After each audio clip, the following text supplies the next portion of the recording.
100 মানুষকে নিয়ে আসো,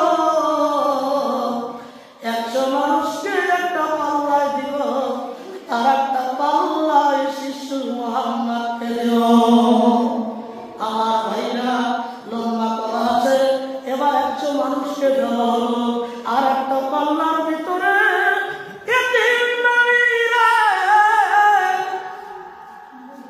মুহাম্মদ আরবি সাল্লাল্লাহু আলাইহি ওয়াসাল্লামকে একটা পাল্লায় তুলে দিয়ে যখন ওজন করা হলো, আল্লাহ রাব্বুল আলামিনের নবী বললেন, আমি দেখি 100 মানুষের পাল্লা ওজনের বেলায় আমি আমার পাল্লা জমিনে বাড়ি হয়ে গেছে।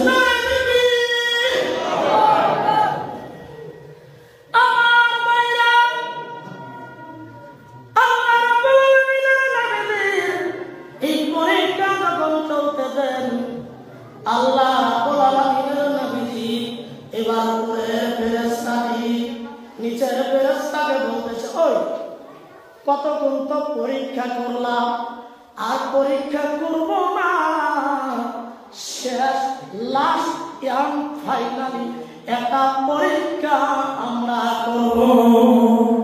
বলে এতক্ষণ তো পরীক্ষা করলাম, সব পরীক্ষাতে আল্লাহ নবী সাল্লাল্লাহু আলাইহি ওয়াসাল্লাম ওজনে বাড়ি হয়ে গেল, এনার চরিত্র আদর্শবান, এটা নমুনাটা সৌন্দর্য অনেক দামি মহৎ, এটা প্রমাণ হয়ে গেল। তবে লাস্ট একবারে শেষ ফাইনাল একটা পরীক্ষা করব বলে কি উপরের ফেরেশতাটা বলল, জিরো রুপি আলফিন। আপনারা জানেন আলফিন মানে 1000।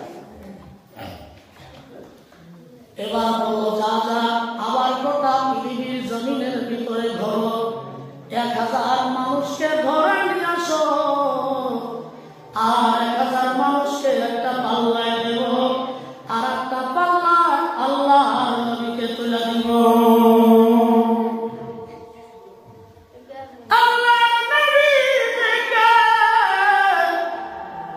এবার তুলে নেওয়ার জন্য 1000 মানুষ নিয়ে এসে আল্লাহ রাব্বুল আলামিনের নবী বলেন, পৃথিবীর মানুষের একজনের বেলায় আমি নবী জিতছি, 10 জনের বেলায় আমি নবী জিতছি, 100 জনের বেলায় আমি নবী জিতছি।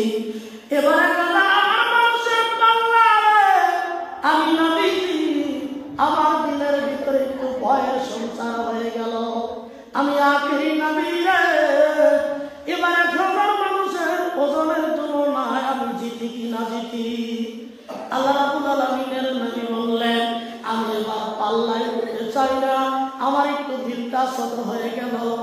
হঠাৎ করে আল্লাহ ফেরেশতা জিবরিল আমিন আমাকে আনতায়া ধরিয়া একটা পাল্লায় তুলে দিল, আর একটা পাল্লায় 1000 মানুষ তোলা আছে।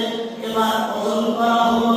আল্লাহ রাব্বুল আলামিনের নবী বললেন, সাহাবীরা পৃথিবীর মানুষরা জেনে রাখো, 1000 মানুষের পাল্লাটা আকাশের দিকে উঠে উঠে যাচ্ছে, আর আমি শিশু মুহাম্মদ আমার পাল্লাটা জমিনের দিকে নামতে বাড়ি হতে হতে একদম মোটা দুমুকা হেরেমের পাশে বাঁকা ময়দানের বিশাল বড় ফিল্ডে মাটির সঙ্গে পাল্লাটা লেগে